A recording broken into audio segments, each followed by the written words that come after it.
Hi, everyone. Welcome to Inside Study Abroad's Inside Chat. This is our live recordings of the Inside Study Abroad podcast. We're so excited to have y'all here today. We've got Naveen from Bangalore, which I know Kate knows. She already screamed your name when she saw your name. We've got Eric from Grand Rapids, Karen from San Antonio. What's up? Hannah from Brattleboro, Vermont. Oh my goodness. Yeah, it's just like a love fest up in here. I love it. We got Susie, who was first. Welcome, Susie from New Jersey. So excited to have y'all here. I'm Brooke Roberts. I'm the founder of Inside Study Abroad. I'm here with my esteemed colleague, the amazing Samantha Cooper, who is the director of our internship and career development programs. And of course, the woman of the hour, Kate Moore. So Kate Moore is the founder and principal of the Global Career Center, which we're going to learn all about. It's new. It's brand spanking new, which is so exciting. And so I always like to get, I promised I would do this. So can y'all hear me and see us before we keep going? Last time we did this, we just started talking and then people were like, are we supposed to see or hear anything?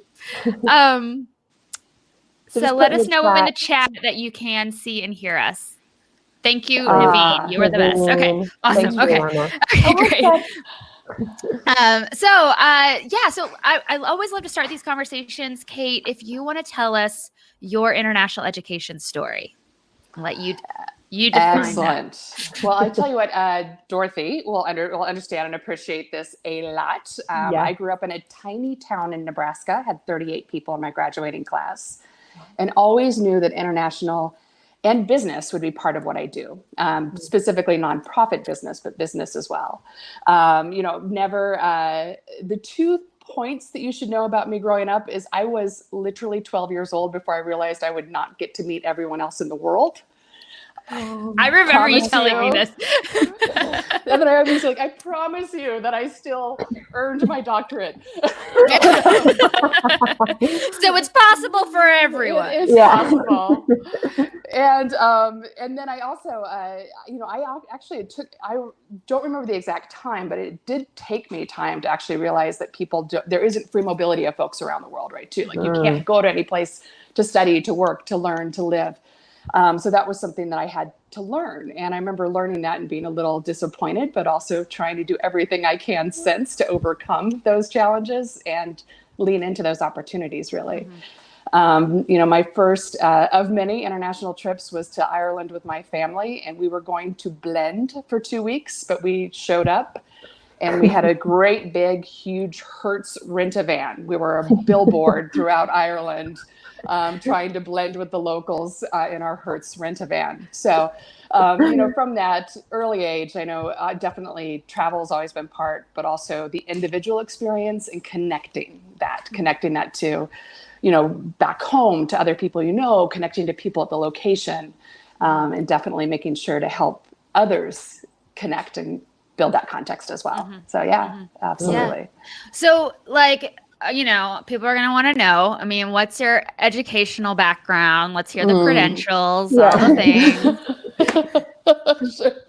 So I did my undergrad at American University in DC, chosen largely because of the internship opportunities. I also, and the ability not to own a car. Girl from Nebraska says.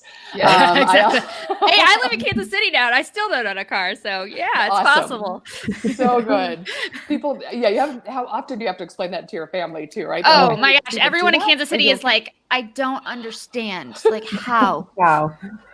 I don't have a car in London. Kate, do you have a car now? Do you have a car? No, I have access to a car. Yeah, okay. I have access to a car too, but I don't really. I haven't driven a car in months. Sure. That public transport piece of DC was great. Also, no football team at the place where I went to university, which is also in Nebraska. Reaction. You were like, I want to do all anti-Nebraska things. So nice. I love it. Exactly. I didn't look to see if there's any Nebraskans on the call. There are. Susie says she lived in Omaha for 6 years. Yi Wen says she lives in Lincoln. Lincoln. Amazing. And I'm so sorry if I butchered your name there. very much apologize. So you went to American. So girl leaves the farm, goes to the big city, land of, the Wizard of Brooke, Oz. you love this. This is your story here. Yeah. This is Kate and I are like, sisters from another mister. It's like, totally. Here to listen and learn. So true. And I it's interesting because students will talk about their career paths, and I didn't choose my career path based on this is what I'm going to study to do X, Y, and Z. Didn't do the sort of that ladder. I knew international and business were going to be parts of it. So I did incorporate those as my majors and minors. I did study abroad in university. I went to Vienna through the World Capitals program, and did not, I first admitted this at a conference about 10 years ago, I did not do an international internship when I had the opportunity. There you go. So it did exist. It was a thing. And you were like, nah. Not for me. Who does that? Who does that? So there you go. And then I, after some work, and I worked in political organizing, I worked in civic education, worked with high school, middle school, and elder hostel participants.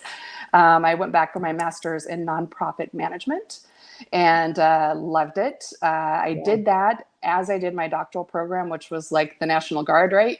Without guns, but 1 weekend a month, a couple of weeks during the summer.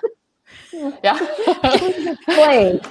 Did you have guns in your master's program? I mean, it was in Ohio, so yeah, maybe there was. So I did. I did that for me again was I knew I wanted to do a nonprofit work, and I went to Eastern University, had a DC campus, so right by Union Station. Had folks from all sorts of nonprofits there, and it was interesting because those of us who worked in education and in healthcare, actually, people kept saying, "Oh, that's a nonprofit." And so, interestingly, fast forward to now, those are the two industries that are going to see the biggest shakeups, I think, with COVID, or education and healthcare.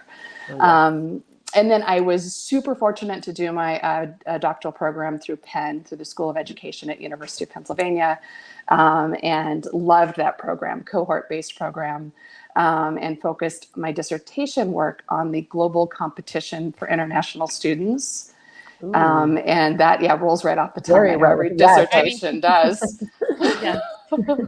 But looked at Singapore, and a lot of the work in Singapore actually ended up looking at how education was used to inform employability, and how it was used strategically, and how international students are welcome. So hidden agenda there, by the way.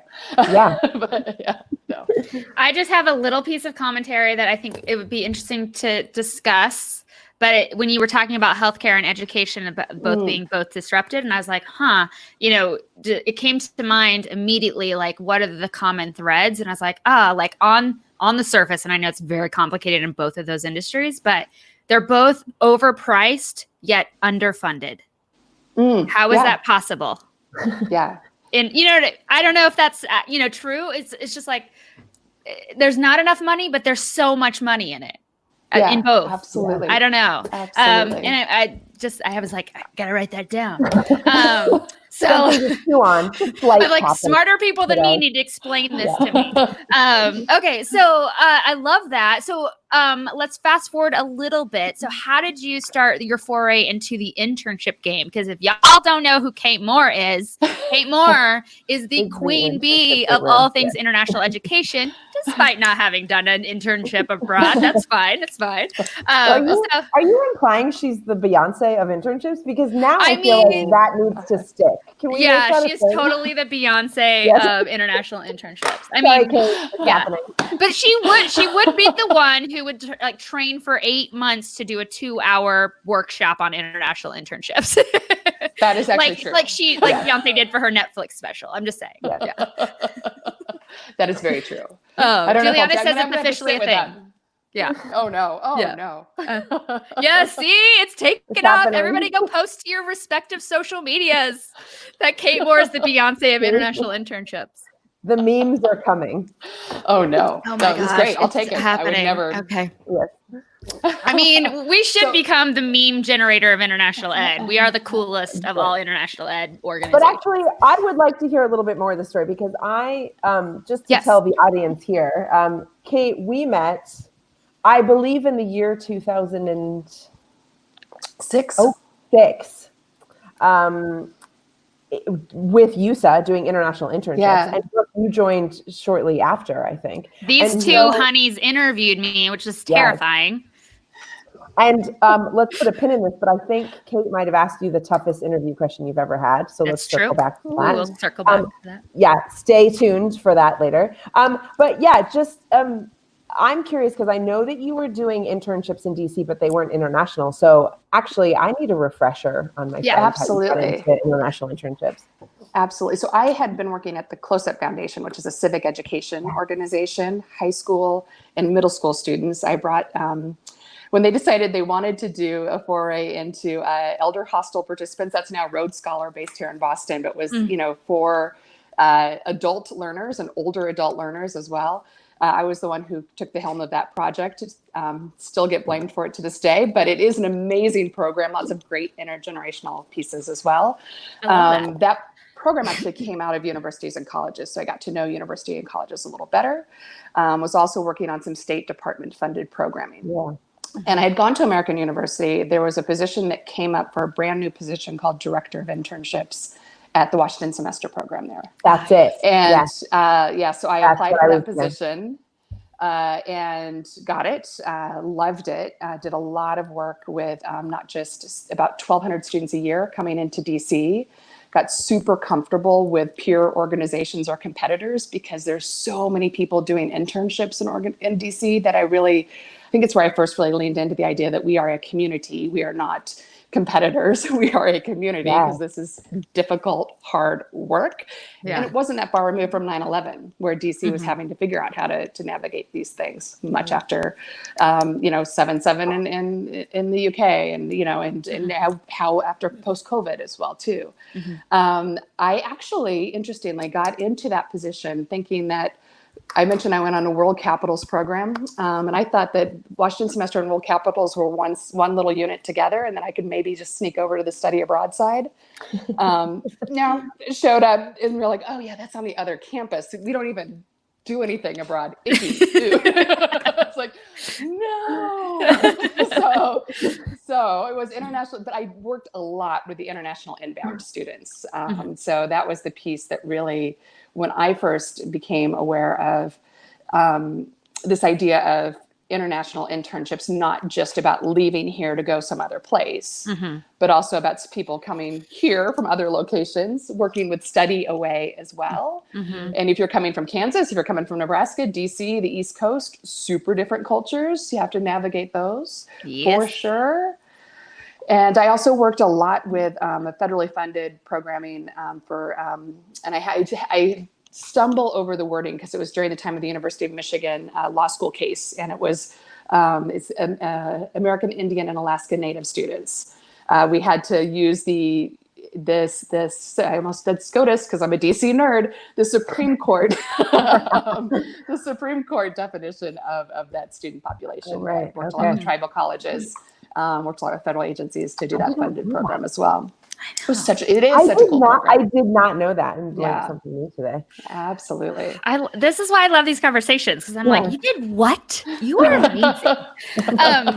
So I want to skip ahead and talk a little bit, not a little bit. We're going to talk a lot about internships because you are the Beyonce. So we have you here. We're going to learn as much as we conceivably can from you in the next 45 minutes.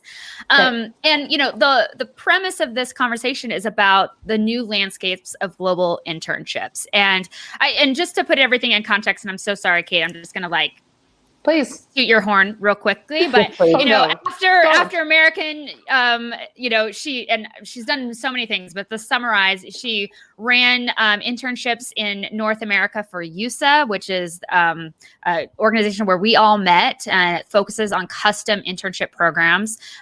Now in Europe, that they also added on North America, which was Kate, and then she expanded that even beyond there to locations in Asia, Oceania, stuff like that. Then they broke off. They created the Academic Internship Council. You guys are all probably very familiar with it. They also launched the Global Internship Conference as well, which is one of the first, if not the first, international internship focused event for professionals.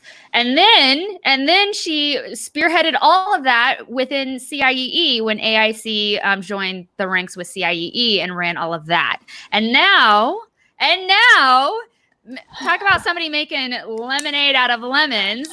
She and her co-founder have launched a new project, again, focusing on internships and employability and career development, called the Global Career Center. Sorry, I was like Council Center. No. Okay. No. Yeah, Global Career Center. Thank you, GCC. And so we're going to talk about what GCC does, but I just want to give you all a context of Kate's expertise and ability and knowledge, breadth of knowledge in this area. That we joke about the Beyonce thing only because it's true. Only because she does not only have extensive professional experience, but as she mentioned, her academic career has really been focused on the subject matter as well. So I really hope you, we try to make this light and fun. These conversations are intended to be a little bit casual, but we hope you walk away with some real great insight into the future of global internships, but also what you can be doing either in your organization, in your office, for your students to see how a global internship experience could be beneficial to them long term, and among other things. So just to put this whole conversation in context and why we wanted Kate to be the person we talk to about this subject. So let's dive into this new landscape of global internships. So maybe if you wouldn't mind, try to put some kind of framework around what we're dealing with right now in the time of COVID. What does it mean to have an international internship these days? Absolutely. And it's funny, I'll start with what's always made international internships odd and what's made it difficult and what's made me love it, actually, is the fact that there is no specialization that you can gain in international internships. I'll take the Beyonce title all day long, trust me, but don't get there without Destiny's Child. You don't get I'm going to stop that because that could be the next 40 minutes. But but it is usually when international internships come to a university or a college or even to an employer, they come there because somebody is not an expert in international internships. And this is changing, but for historically, it has been, you're a career services person. Now figure out this international bit. Or, study abroad office. These people are leaving the country. You figure this out. Or a faculty member who just happens to have some great contacts. And for that reason, for the GIC or the Global Internship Conference, also for some of the training that we've put together with NAFSA and the Internship Service Learning and Research Abroad MIG, that it's hard to do training because these tend to be the people who have international internships on their plates on a campus tend to have a lot of experience, but not specialized experience in one area. And it's also, an area that it's difficult. It is challenging. You have to hear a lot of no's or not no's from employers and murky gray areas with visas and employment law and all of that. And that gets me to where we are right now with international internships, that it's always been at the messy intersection of immigration and employment law. And now it's at the messier intersection that includes health and politics and social unrest and everything else. For those who are considering whether it's worth the trouble, the answer is absolutely, but it's not the only thing that should be included. It should be part of a portfolio. And I think it becomes worth the trouble because it's highly immersive, it's high impact, but it needs structure and foundation to make it work. And that is never more true than it is right now.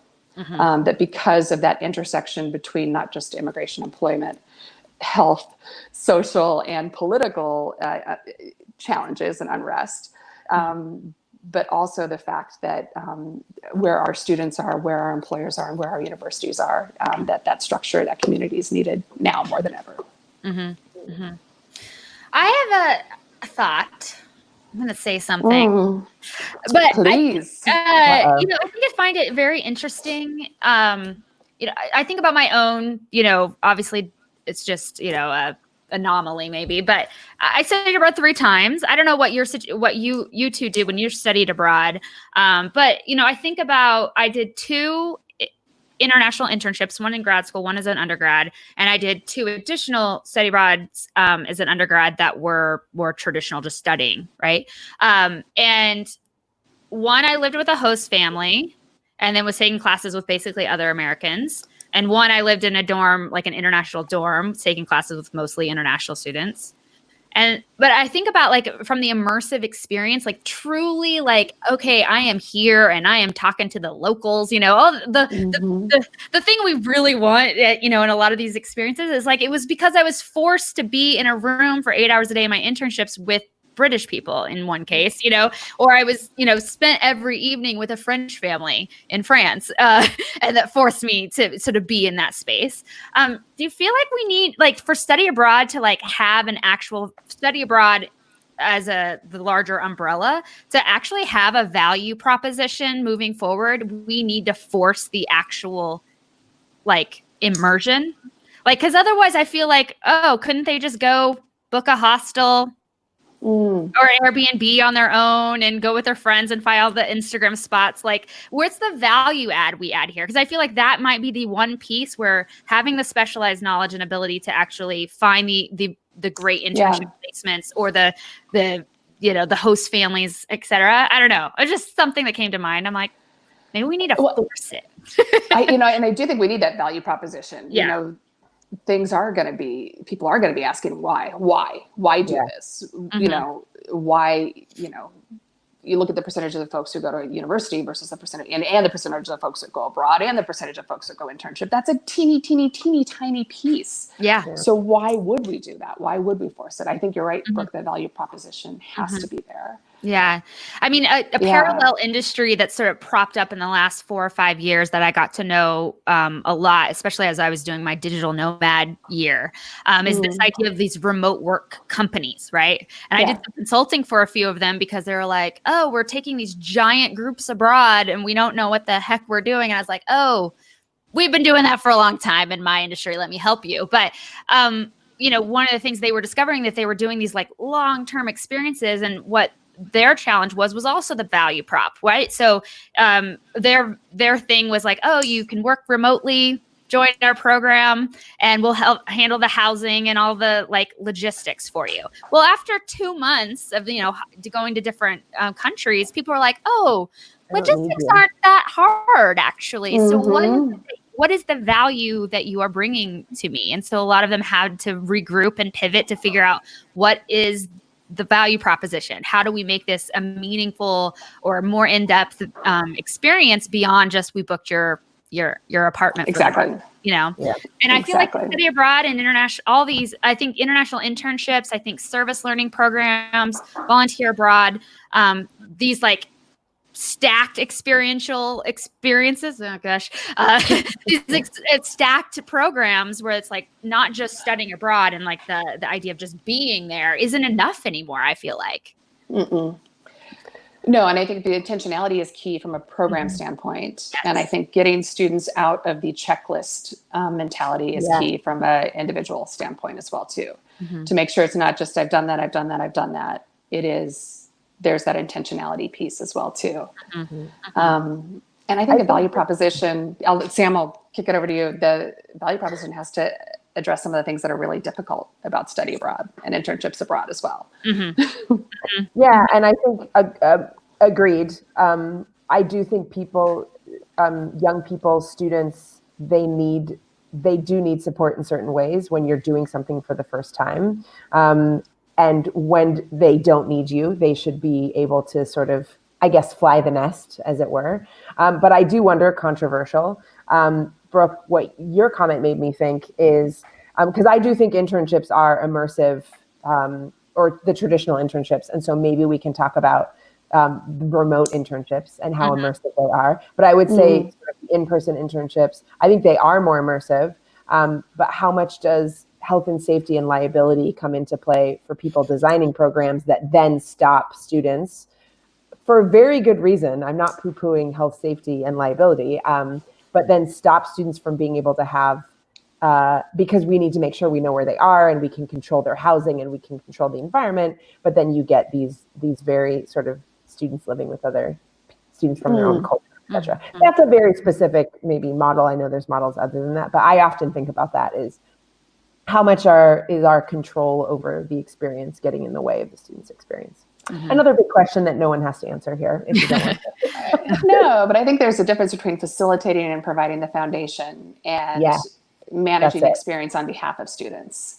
You know, that we, especially with internships, and this applies to all sorts of applied learning, right, is that there is an extent of that experience that is outside the control of the program itself. And that is difficult from a health and safety standpoint, but it's also important from a learning standpoint. And you can mitigate it, you know, and we all know you can mitigate risk, you can never eliminate risk as well too. So I think that is a key sort of differentiator too. Well, I want to jump into some of our topics we promised everyone we would talk about. So, Sure. But so let's talk about what you mean when you say like redefining what we even think of as an internship. Yes, please. Yeah, absolutely. So Inquiring minds would like to know. And it's funny, right? Because I know there are lots of definitions you can get out there around internships, and there's a lot of a range of things. So like when I've written chapters on program types that include internship, service learning, and research, or when I've working on a NAFSA book right now that has chapters on each of those, the definition piece becomes not here is the absolute positive definition, but also known as. So also known as co-op, apprenticeship, stage, all of these other also known as. I do think that, my thought is that we have to define it based on sort of outcomes and attributes of the experience versus sort of verifying it based on hours and location.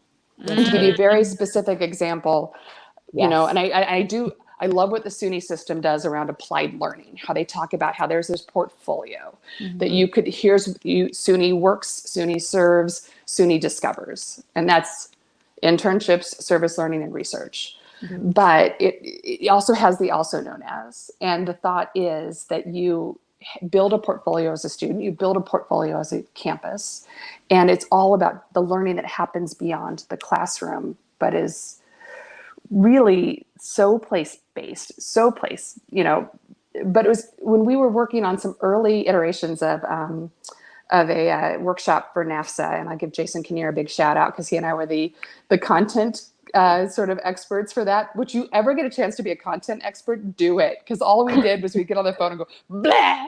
And then somebody would come back and say, like, here's what we've created. We're like, oh, wow, that made sense. Oh, yes, please. Could I just have someone do that for my whole business? Like I know. I'm like, yeah. Exactly. And they came back and said, okay, internships are in a business, service learning is in a nonprofit, and research is at a university. And Jason and I looked at each other and go, no. So but from that, it's not about place. It's not about hours. It is about those outcomes and attributes that make it professional and practical and beyond the classroom as well. We are seeing things that are shorter. We are seeing things that are, less immersive.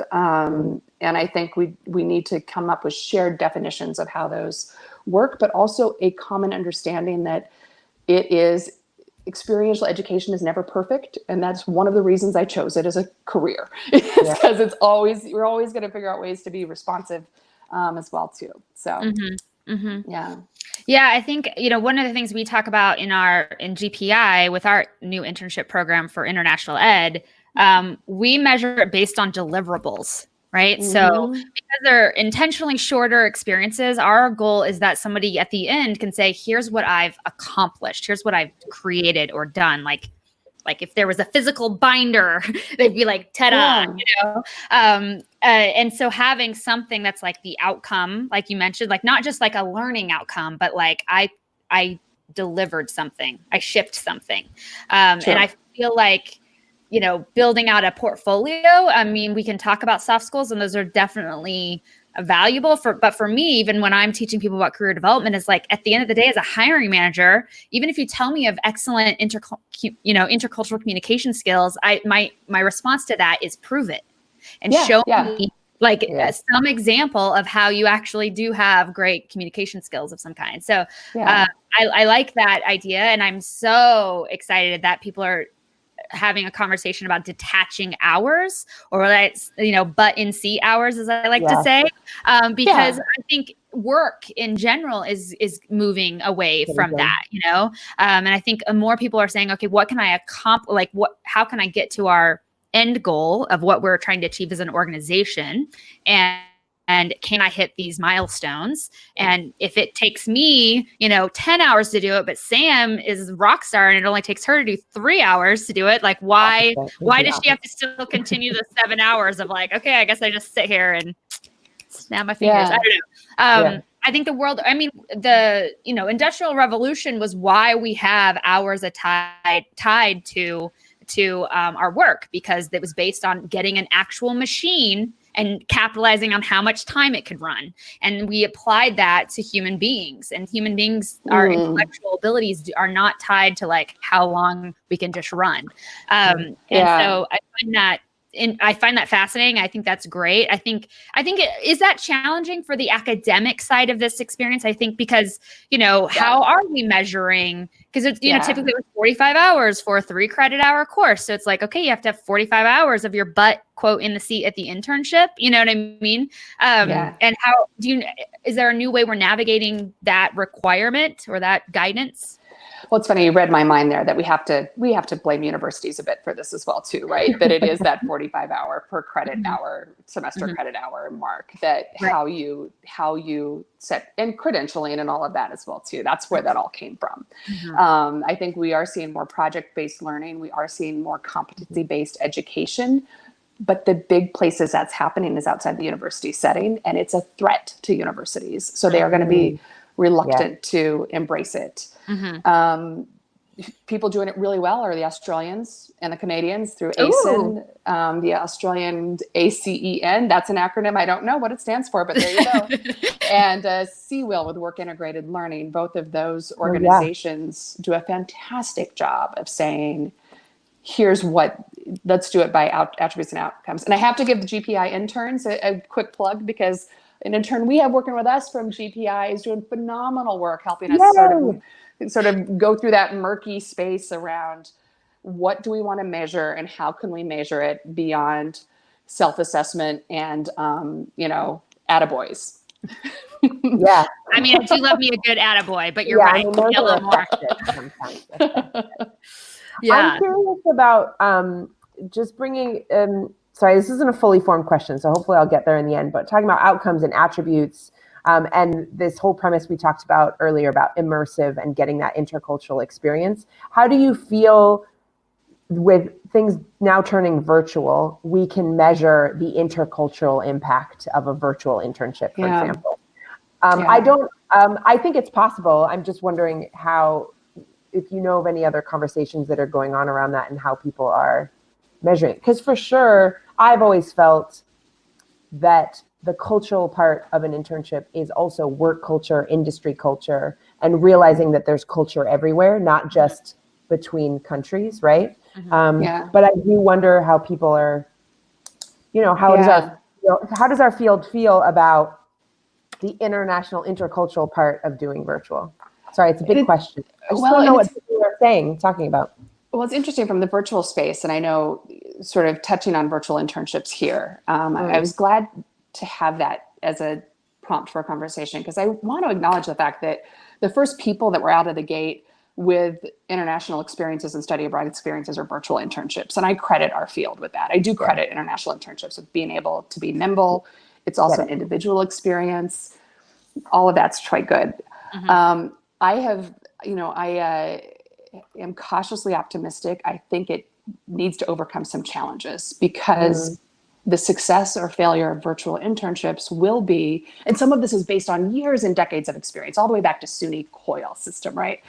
And COIL does a pretty good job of having those metrics built in about how they have their integrated learning and sort of that take place, or where those touch points are. But we do need data that is specific to international experiences, because we're going to see it get wrapped up in dissatisfaction with, with online education. We're going to see it get wrapped up with people getting burnt out on working remotely for a lot of reasons. And we're also going to see it get wrapped up when domestic internships that went virtual may not have gone so well. People will just sort of do a broad brush and say, oh yeah, that's a virtual internship. That didn't go so well for my son or daughter or my neighbor or my own intern. So why would I? So I do think we need to come up with those metrics, and we need to come up with those differentiators as well too.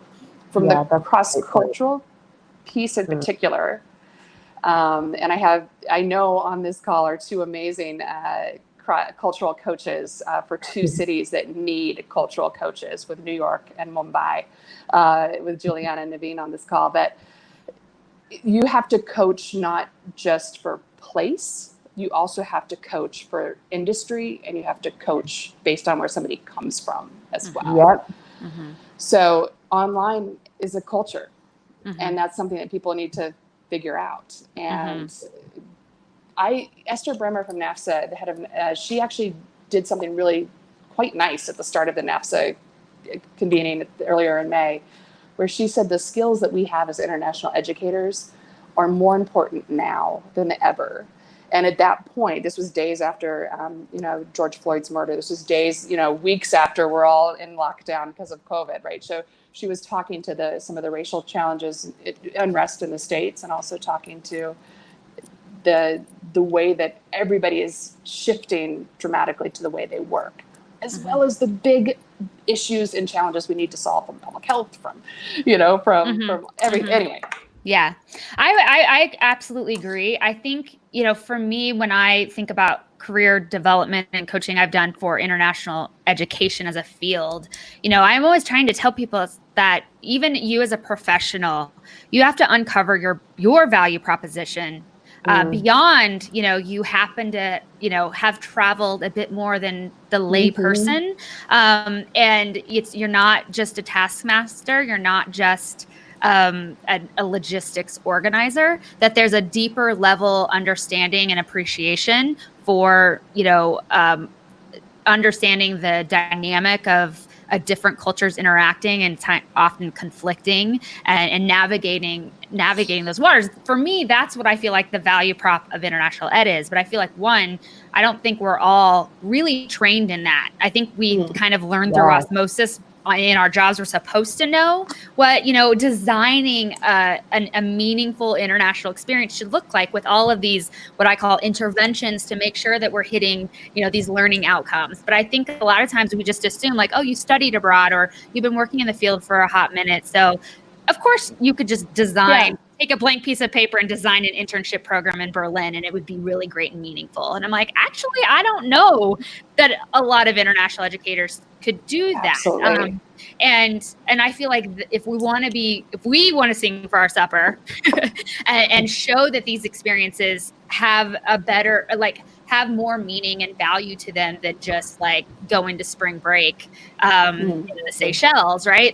On your own, I feel like those are the types of things we have to dig and uncover our value proposition as professionals. And so I think Esther is absolutely right that we do have a skill set. I feel like we also need to be better about figuring out what that skill set is and actually teaching ourselves how to 100%. do it. I think one of the things that you mentioned about, sort of the remote and virtual stuff, which I found almost comical for me, like watching this kind of unfold of the last 6 months with, virtual and remote.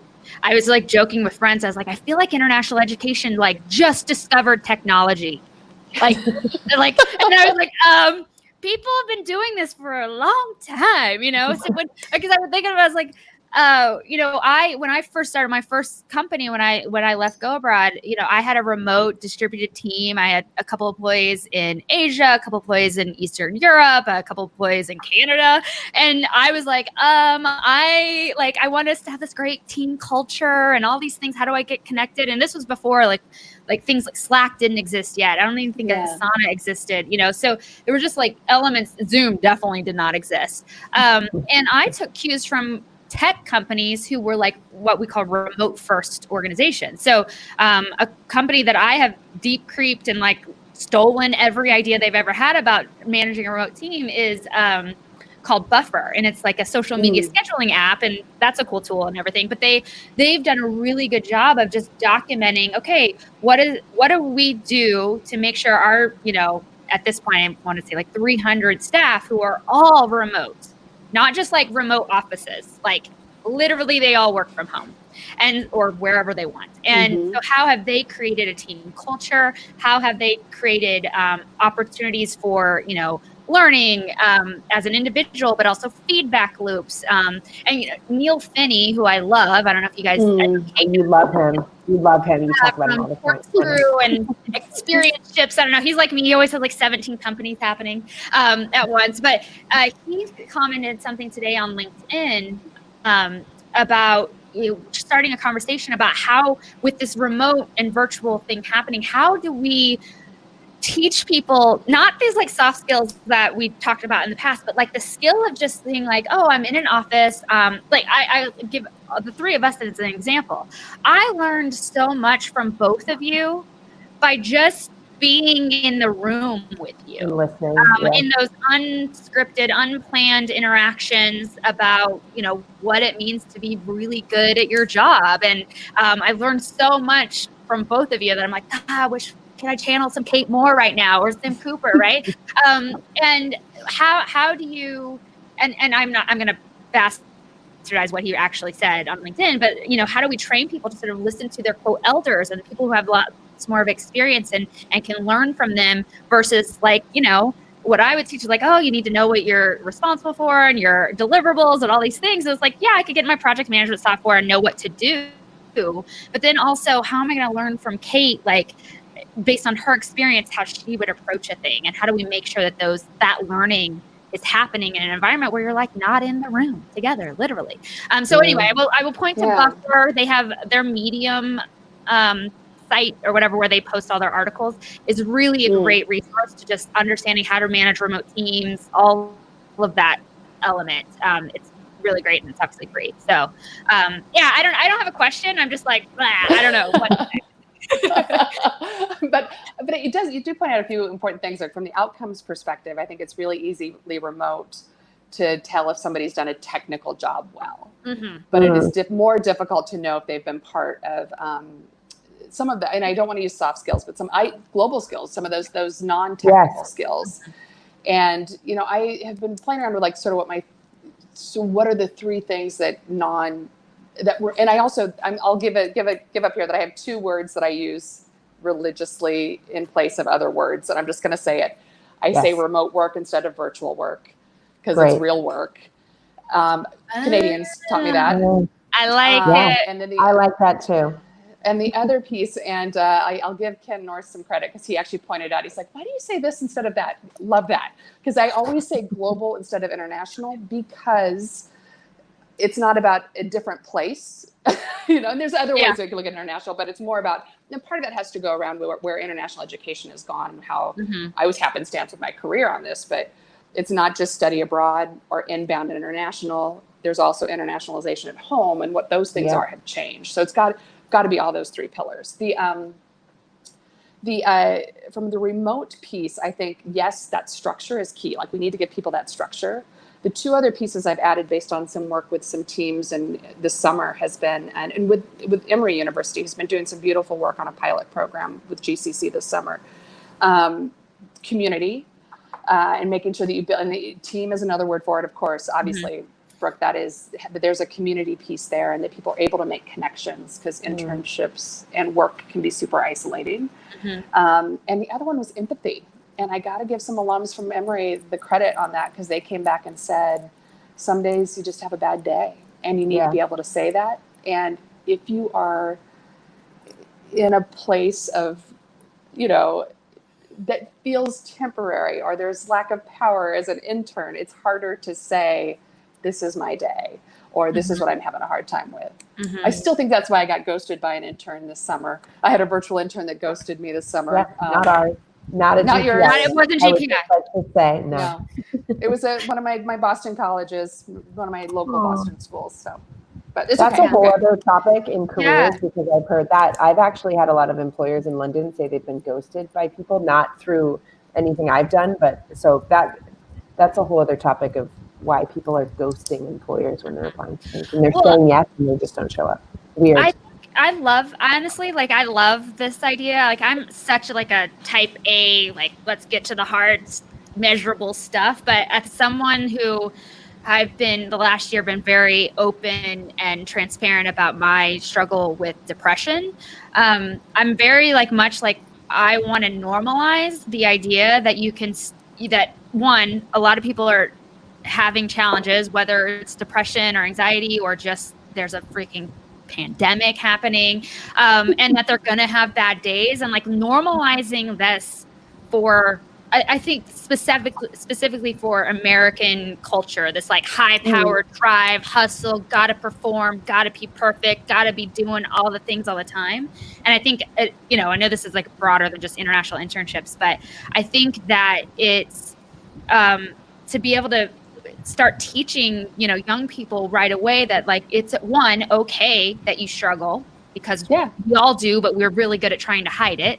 And two, that you're going to struggle, but then how do you, I think Naveen mentioned that adaptability and resilience. How do you find your ways of coping and then also crawling out of that down moment, down period. And so I think that's really smart. I think this is like an issue that should be like pan international ed, pan life, pan human being. But but I think that's a really, really good point, because I think you're right. Like with internships, especially, I think, you got the supervisor, you got the student, they've got their plan of attack on what the projects are and all these things. But then, what if it's something out of the student's control that they're just like, wow, I'm really struggling. And then how do they deal with it? And then as supervisors, how do we deal with it? How do we have empathy for the people working with us, interns or not? So I love that. I love it. I'm starring it. I love it. I want more of it. Hearts, stars. Yeah. I'm really curious, Kate, just because I realize we're just going on and on, but I really am curious about given all this, sort of your interest in international internships. I'd like to hear more about your baby GCC and how it came about, and also how the decision behind doing your own thing, which I think sounds really, maybe sounds inspirational to some people, to other people maybe is terrifying. Hi, that would be me. Where it just seems like such a big undertaking. So I'm really curious to learn more about what you guys are doing at Global Career Center, and also just your journey to get there. Because I would imagine it started before the pandemic. As in like the idea of having your own baby or maybe doing your own thing. I don't know. Don't let me put words in your mouth, but I am curious about how you got to that point.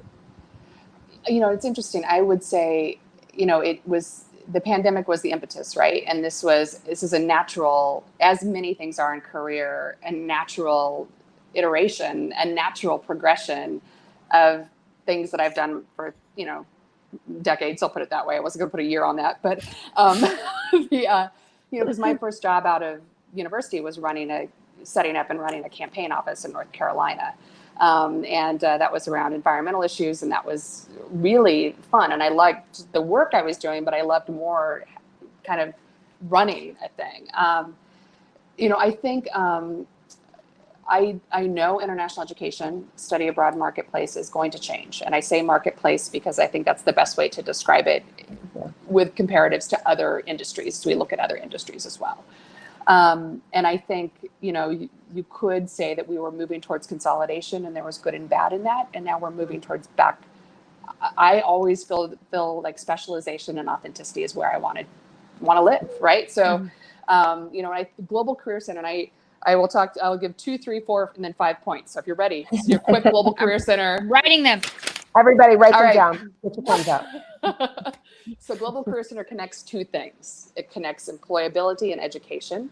Mm-hmm. Those are in order. We don't say education to employability because it's more of a cycle than just a linear piece. I also think that connection, which is the last thing I'll mention, is desperately what we need right now. And there is lots around that as well too. We work with the 3 pillars of international education. And those are, I mentioned those already: outbound, students leaving here to go there; inbound, students leaving there to come here. But also knowing that we work with universities around the world and, employers around the world. So there's a lot of circulation. And I do think that when I showed up at American University and like, oh yeah, World Capitals is down, that was actually a blessing for my career, right? Because it was no longer about US students going to Europe at that time. We were in the precipice. We were really about to change where it's about students going anywhere and everywhere to have these global experiences. Mm-hmm. And that's that third piece, right? Is internationalization at home, be that study away or be that, it needs a better name than that long title. That's what European Association of International Ed uses that really well. But if you're doing inbound, outbound, and this is global. That really, and leaning into where there are global opportunities and global learnings locally. From the four pieces, we do work with four stakeholders, right? So we work with academic partnerships, so our university partners, we customize their programs based on their needs. We also do workforce development with employers and host organizations. And yes, governments, I love that, but really collaborating with them. And then employability services, coaching students is part of those programs. And then finally, the community. And that gets back to something I mentioned earlier. So we are a community of international educators, of experiential educators, but also being very mindful of the community students are coming from and the campus they're coming from, as well as the community they're going to. And then finally, we do that through 5 different types of programs. And those include full service programs, placements with support services, team-based projects, sort of short-term immersives, which those are the ones I always think about. So what are the outcomes? I'm a driver on those for sure. I'm like, what are the outcomes? So let's get those. They're going to do those. And the other part is just embedded employability. For those who've been to the GIC before, you know that we did a debate in Dublin at University College Dublin about whether the primary role of a university was education or employability. We've actually, as GCC, we're able to say it's both. We're connected. Even if a university says our job ends here, there needs to be that connection as well too. Mm-hmm. And Mm-hmm. And how much? Sorry, this idea of employability. Please. I have a couple of questions here that I want to get to. But this idea of employability, how much do you think before the pandemic? And this is a genuine question. I don't know. It wasn't something that was on my radar. That institutions of higher ed in the US are really talking about metrics for employability. Because in the UK, we have league tables and people are rated on their graduate outcomes and how they're helping students get into industry. And I actually just don't know in the US how much institutions are looking at that as a key indicator of success. And I will say, Sam, whenever I talk to a UK university or most European universities, I say, look, we put this word in our tagline. You guys own it. You're the ones who did it. Like, it's been in your business cards for longer than we've been saying it. And it is, I think a lot of it comes back to how how universities are measured in the US based on their 6-month out their 6-month out placement rate. And that is employed. Has that student been employed? That's not about whether they're employable or have this employability skill. Yeah, thank you. One piece that I would say, if I was thinking about ways to really shake up higher ed for the future, it would include, I'm going to go with the tagline that people are using all the time, that everything should become a subscription business, is that you subscribe to employability services from your university, and GCC delivers them, of course, but that it's your subscription to your university it's not your 4 years and done. Like you 6 months when you're employed does not mean that the job is done for your university. Done. Yeah. Mm-hmm. It hasn't been on their radar. Yeah. Okay. No, honestly, that's helpful. Because it wasn't really till I came to the UK that it was, I heard it, walking down the street. I mean, people talk about it all the time here. You mentioned specialization and authenticity, and I really want to know more about that authenticity piece. Also the specialization, but I'm assuming I know what you mean by that. But can you say more about what that means to you guys? Sure. So, I mean, we have a whole page of our values that came out of some focus groups we did with former and future colleagues, I'll put it that way. And it is that idea of being really solution-driven and partnership-based. And, and I think knowing that if we're not the right answer, we're going to help somebody find the right answer. If I had one word to describe my career, it would be connector. And, I am by nature an enthusiast and a generalist, but that also means that I get to know a lot of people, know a lot of things, and figure out how best to connect them as well too. Yeah. And that works really well with international internships I because was you're just having about to say, connect yes. I concepts sense and a themes. theme in all of our colleagues that work in internships, right? Yeah. True. I realize I could keep going on. Do we want to ask Brooke, the master Please. of this? Do we want to ask if people have any questions to put? Yeah, I was gonna. I should have mentioned this at the beginning. If y'all have questions, we definitely want to talk about. I mean, people have made some great comments in the chat. I tried to reference a couple of them, but there is an ask a question button below the video. If you wanted to throw a question in there or just in the chat, it's fine. We're a small but mighty community here right now. If you have any questions for Kate, anything you'd love her to touch on, we'd love to hear those questions. We are going to go into a rapid fire round. Hey. But the one thing I did want to, the sort of last bigger question I wanted to touch on was, and you talked about incorporating social capital / context more intentionally. And so I guess one, let's talk about what that means. And then two, what does it mean for participants, or what does it mean for us as professionals? Both? What?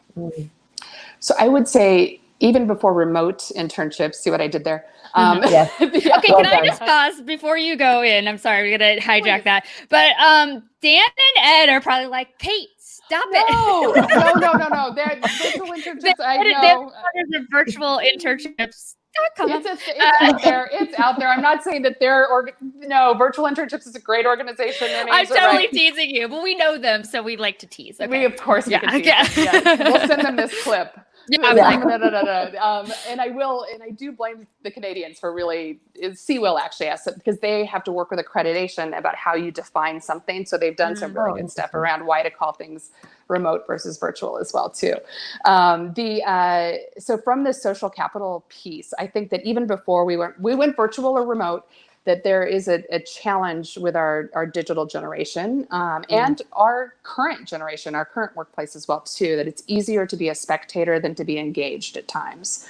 And because of that, folks are not necessarily as comfortable reaching out and doing the networking piece. I actually am in the midst of doing about 30 individual student meetings over the next 3 days. And a lot of them have talked about the hardest thing they had to do over their summer was to reach out to an alumni to have a conversation. And these were alumni that said, we want to speak to you, we want to do this, et cetera, et cetera. That's interesting. The best thing I saw, the biggest surprise I saw, was looking holistically and telling students that it's not your work experience, your internship experience, whatever, that is not a box that sits on its own. Also think about where you volunteer, where you learn, think of other ways as well. But I have a book here that I will hold up. Who you know, there you go. This is from the Christensen Institute. We lost Clayton Christensen this year, but a great book that talks a lot about making social capital more embedded within education, and how the disparities that we see right now are going to be amplified if we don't do that intentionally. So making sure that we are intentional about making it mandatory and part of the culture for students to connect in meaningful ways and not surface ways as well too. I feel very ahead of the curve, because I've had a whole module about this inside GPI for 5 years. So GPI people, I train them. I'm like, this is how you are going to do this, and this is why it's so important.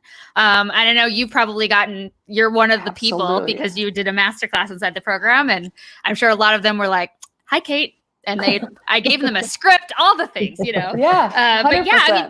is hard. And I think, our field, I think we're kind of spoiled because it is such a collaborative environment, and it is pretty friendly, that it can be scary. I imagine it's even scary if you're like going into finance, like, I don't know. It's probably super scary to be like, hey, can I do an informational interview?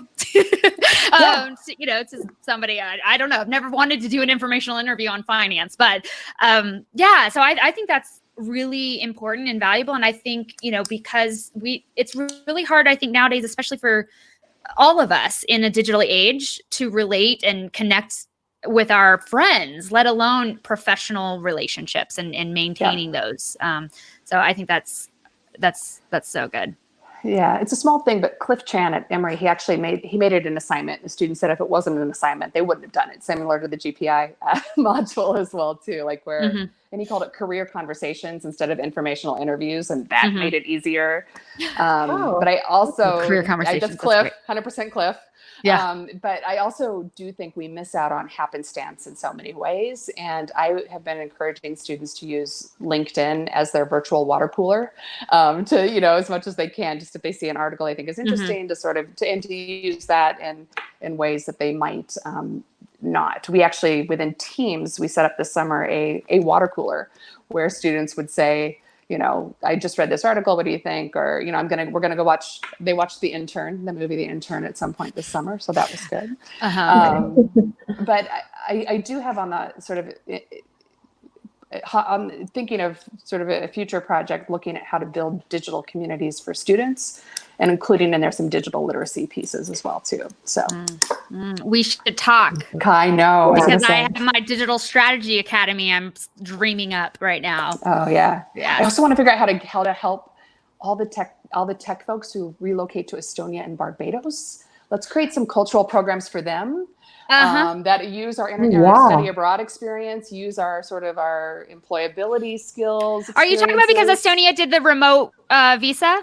And Barbados and Jamaica and the state of Georgia. Not state of Georgia, country of Georgia. I'm very hooked into the digital nomad world, and it's very controversial, the whole Barbados one. We can talk offline about that. Oh, yes, please. I don't know anything about this. Yeah. We'll have the, yes. Good. Yeah, so I love it. I know some people saying they're having to sign off. Yes, thank you for asking, Sabir. The Global Pro Institute, which is our career development and training program for international educators, aspiring international educators. Sorry, I was typing quickly, Sabir. I didn't mean to get So let's get into our lightning round. I haven't seen any questions, or unless nobody added a question, so that's great. You guys can reach out to Kate via the Global Career Center. I've linked it down below. Go check them out. Follow, like, subscribe, do all the things, and support her new venture. It's really exciting to see her doing this. Oh, before we go into the lightning round, I just want to say, and we don't have time to go into this, but the hardest interview question I've ever received was from Kate Moore. And it's not hard. It's not a hard question. It was just very disconcerting, unnerving. I felt like it was a great question because it did make me have to get out of my head a little bit. But it also made me very weary about like my answer. And I've told you guys this before, but I know what it is. See, I think you should ask. I felt like, and also to put this into context, I literally walked off a flight from China into the interview. So I was like, "Mwah." But I thought I was like killing it. Thought I was doing great with my interview. It was like wrapping up, and Kate Moore drops her little bomb on my head. And she's like, so one final question. What's your favorite band? And I was like, oh my God. I was like, they are going to judge me. Like this whole like freak out inner dialogue happened. And I was like, oh my God, I have to say something cool. I can't say something too obscure that they don't know, but I can't say something like top 40. I was like, very like, these women are cool. I have to pretend to be cool. It was so, it's still to this day, I like left going, I'm not getting that job. I think it was harder than that. I think it was top 5 favorite bands. Cause Kate, I feel like you and I used to ask that a lot. Yeah. Well, and I was like, oh my God, they just want to, I was like, it was hard. And I was like, oh, you want to talk about like principles of faculty-led programming and, what is the value of international internships? I was like, killing it. Their top favorite bands. I was like, oh no, like, screw it. Okay. We just wanted to know. We needed new music. I think that was the reason. 100%. Yeah. Well, you caused me a lot of stress and anxiety. So thank you very much. Yeah. You're just looking for new music. Not judging at all, actually. Well, and I think later on too, I kind of discovered more. It was just more about the like a lot of questions of like thinking through like how you think through things and why you like certain things, not necessarily what you like. And I now know that, but as a 23-year-old or whatever I was at the time, I was like, wow. And I also do think it gets to that authenticity piece, right? Like if somebody starts to snow us with here's what we want to hear versus, this is what I like. And that's why, and I don't, that's different. We want people to be comfortable to share. I can't even think of a band that I would not be like, I'll give that a listen. Well, the funny thing is like, even back then I was a raging nerd. And so I would have been like, do podcasts count? And it would be like, what's a podcast? Like I was that nerd who was like listening to podcasts. Anyway, okay, let's do the lightning round. Sam, I'm gonna let you take it away. Yes, please. Hold on. I have them written down because I got so engrossed in what we were talking about. Oh, yes. If you could study abroad all again, knowing what you know now, where would you go and or what would you do? Oh, goodness. Wow, these are great. So I would go, I would do an internship, okay, because I didn't do one. I also did not do an internship abroad, so you're in good company. Absolutely. And it's weird. I would probably go to Canada for a full year and do 3 different parts of Canada. Very different parts of Canada. I want some time in Edmonton. I want some time in Montreal, and then I want to hit either Toronto or Vancouver. So I did not know you were going to say that. Excellent. I didn't know that either. This is a great thing about the lightning round. I know. These are not leaked ahead of time, folks. But I would also say frankly, that I don't think Canada gets enough credit. So I'm here for this. Yes, absolutely. I support it. Yeah. But I also would say that no matter where I study abroad, I'm going to travel to other places, right, too. So I never feel like that's my only option, unless that's the next question. Oh my God. No. And by the way, you never get to travel again. You have to move back to Nebraska. A little bit of a silly one that I just really want to ask. So sorry, this is like an inside, it's an inside study abroad question, actually. Have you ever been to the Australia party at NAFSA? Yes. How many times? Which one? Of course she is. She's Beyonce. Of course she's gotten that invite. But I've gotten invited more than I've gone because it's the same night as we hold a dinner. No, she's just like, this is what we call a flex, and she is flexing her Australia invites. I love it. I love it. For those of you who don't know, this is an evening reception / party that's kind of notorious for getting a little feisty and it happens at NAFSA, which is the big national organization's annual conference back in the day when, people met in person, that thing. Yes. Susie says serious feisty party. Yes. I have never been. And now I feel at this point, I can't go because it'll just be a disappointment unless anyone here has the power to invite me to one of the future. I know. I was like, I have been my expectations. Yeah, but I had to skip out before it got too feisty because there was like double booking situation. That's the issue. I hear you get a gift. Oh. And I know that Anne Haberkern has all of her little, I think, tiny little animals. Yeah, that usually, every time you go. Yeah. Oh my God, it's like Blanton's bourbon, where if you get all the bottles with all the.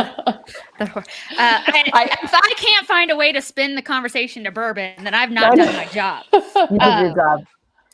Go ahead. I was just gonna say I've not been to a Brazil party, and I want to make that one of the ribbons for the NAFSA ribbon bling. Because at some point people are like, "Oh, you want to go to Brazil?" I'm like, "No, I've never been, and I'm gonna hold that record." Which, for context, is the easiest reception to be able to go to. The easiest, and there's more than one, so really it's hard not to go. Yeah. But Kate, that's kind of like, I feel like maybe I'll make you break that because I believe you also had an embargo on Las Vegas, and yet I did. I went once. That's the only time. That's fine. And the next time will be when we renew our vows. You'll be like, how come you're renewing your vows at the Brazil party at NAFSA? That's what I was never going to go. Which you need to do. Oh my God, it's happening. Actually, it would probably be more appropriate if you guys did it at like the Ireland party. It's Irish. Anyway. Yeah. Good point. Yeah. Yeah. Also a good party. Okay. Sorry. Now Please. bring it back from the silly. What's the best advice you've ever gotten in your career? So my first boss, when I was literally, this is campaign season, you don't do this anymore. There was a time in campaigns when you would knock on doors and talk to people about politics and not be worried. It was amazing. Amazing. It was a different world and I loved it there. But so he was alongside me and he gave me advice that I now know that he gives to almost everybody, but it felt really personal at the time, which is the key to good advice, by the way. Yeah. Is he said, communicate concise, direct rage. And he said, you got to be fast. You got to be direct. Him and Han. And he's like, you really care about this, so make sure people know. So I stopped there because that's concise, direct rage. There you go. Mm-hmm. But rage, I need that advice, clearly. Okay.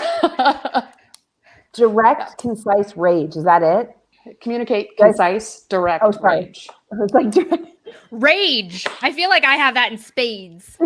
Yeah. No, not you. But I mean, just in general, it's a tough word, right? Because people are like, oh, I don't know. But it's more about the sort of that passion that you care, that you really care. And it's hard to do all of those at the same time. Yeah. Because if you really care about something, it's hard to be concise. Yes. And that directness that all goes back to just making an ask and telling people this is what I'm doing and what I'm looking for and what I need, and being direct in that way is key too. So that was Ed Johnson. Yeah. Okay. I kind of want that t-shirt. I do. I want that on a t-shirt. I would wear it regularly. Okay. Last question for me, rapid fire. What is your advice for anyone wanting to work in international education, which I think is an important question right now? Absolutely. So sorry, it's a big one, but it could be advice you would have given in the before times or now. So right after I gave that great advice from Ed about being so concise and direct, damn it, find your niche and be authentic. Our field is notorious, and I tell this to everybody I give informational interviews with, and I'm always happy to do them. Career conversations, Cliff Chan, thank you for that. Career conversations with, is that our field is notorious for making it hard for people to join it. And once you get in, it's this amazing community, but it is this crazy thing of making it difficult for people to, and the things that you founded are a part to fight this. And that's why I so support them. I think this idea that overcoming that is a challenge, but I think that once, that's the other piece. It's less of an advice and more of an acknowledgement is letting them know that there is this reality that it is challenging, and it shouldn't be, that we should have a lot of different people, a lot of different faces, a lot of different perspectives at every table, and to find their niche and to be authentic as well too. I love that so much. Yes. I mean, all the snaps for that, all the cosigns. I love that. That's it for me in my rapid fire. Yeah.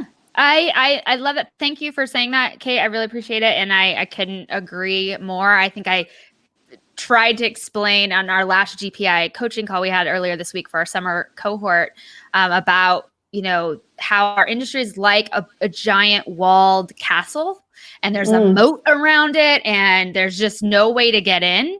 But once you're in, you're safe. It's like a party. Everyone's like, come on in. But until you are able to scale that wall and find some way in, it can feel really hard. And that is the reason I created GPI and the Global Pro Institute. And we have big plans for it moving forward. So expect more interns coming your way, GCC. Yay! Yeah. But Kate, would love to know how you'd like people to connect with you. Obviously, we've linked to the Global Career Center down below, so they'll go check out your website. But how would you like people to connect with you personally? Sure. LinkedIn or the GCC number you see listed there is mine, so you can feel free to do that. But I am. You're very brave. I am brave, but as part of the digital generation, I'll probably text you back. I'm no, but in LinkedIn, but then also Kate at globalcareercenter.org also is a good one. Ooh. And we just did had get a question. See a question. Yeah. I did see that question. I love that question. Yeah. Okay. So I'm just going to have it so we can have the audio version of it here. So Kate, can you share your forecast for the field in light of the pandemic? We're seeing a lot of virtual programming, which we've talked about a little bit, lots of furloughs and layoffs. Do folks need to be prepared to pivot to another field for the next 3 years? And yeah, it's totally okay, Sarah. No, it's a great question. And I know it's even to give you a context of where I'm answering this from, about 4 or 5 years ago, I had someone looking to get involved in international education and make a pivot late in his career. And I said, why? Are you sure? Here's some trends that are happening that may or may not be that helpful for you. And I do think, getting back to that castle with a moat idea, that castle has gotten higher and the moat has gotten deeper. Yeah. That said, committing to international education now, I think is super important for many, many reasons. I think it's never been more important than ever. I think you need to be prepared to show how your skills for international education works with other parts of insert whatever here is. So if you're at a university and you are great at advising, maybe you're actually spending time advising in the athletics department for a few weeks. Or if you're at a company or an organization and you really have strong intercultural skills, maybe you are actually working with the diversity and inclusion team on some of the initiatives that they're working on at this very important time.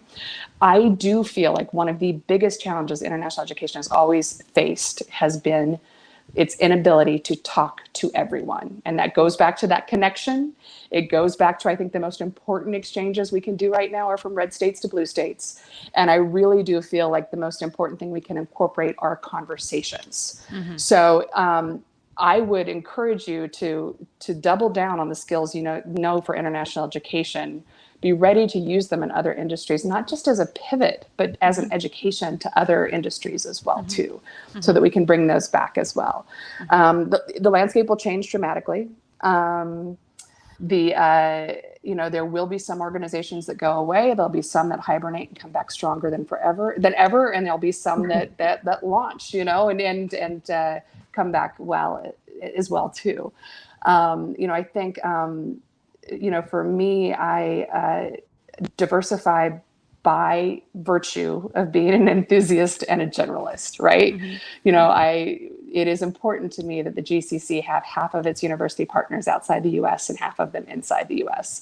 It is important to me that we are looking at all range of locations and vocations, really, because that diversification is, from a selfish standpoint, I get to keep learning and I'm wicked curious. So I get to learn about, the Australian higher ed system, and I get to learn about, Canadian work integrated learning, and that is cool. But from a hard business standpoint, it's also, it means that there are, in a non-global pandemic times, there are trends the ebbs and flows that you can move with as well too. Mm-hmm. So I think diversifying an organization is the same as diversifying your personal your brand, your personal skills as well too.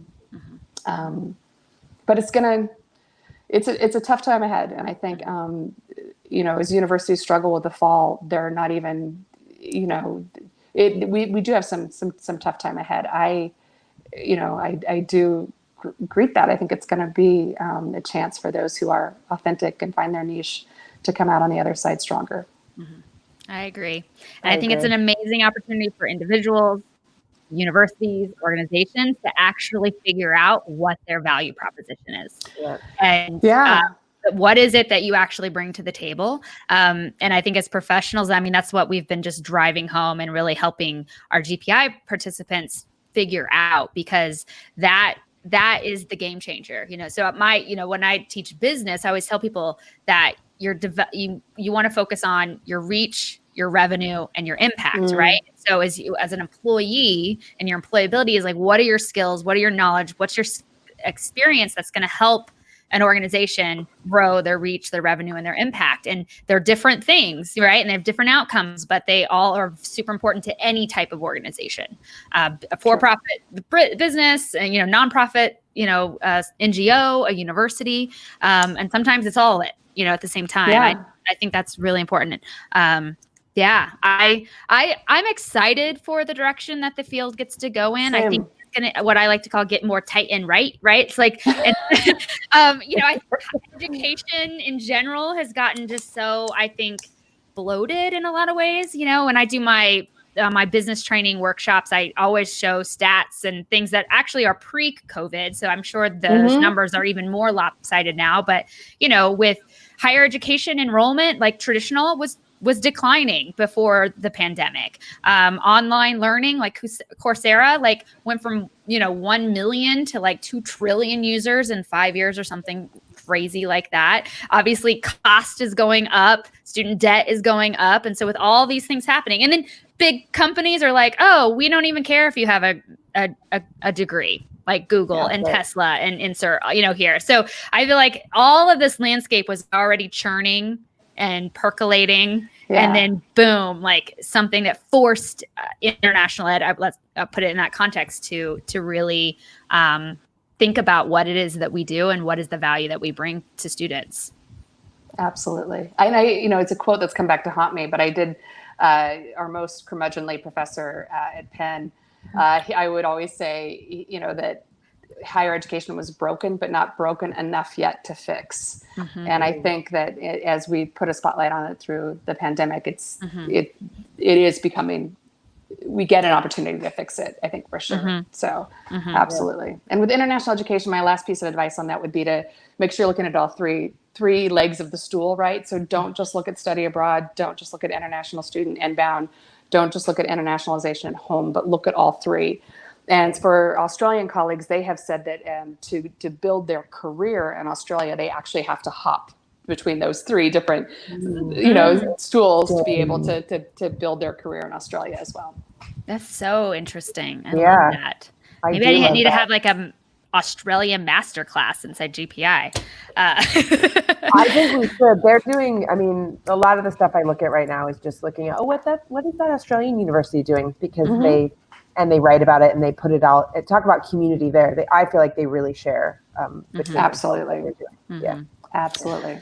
Well, this has been wonderful. We've got a little bit over, but I don't care. Kate, you're amazing. I will be working on that Beyonce meme the rest of the afternoon. Thank you so much for coming on the podcast and being here live. Thank you, everyone who tuned in live.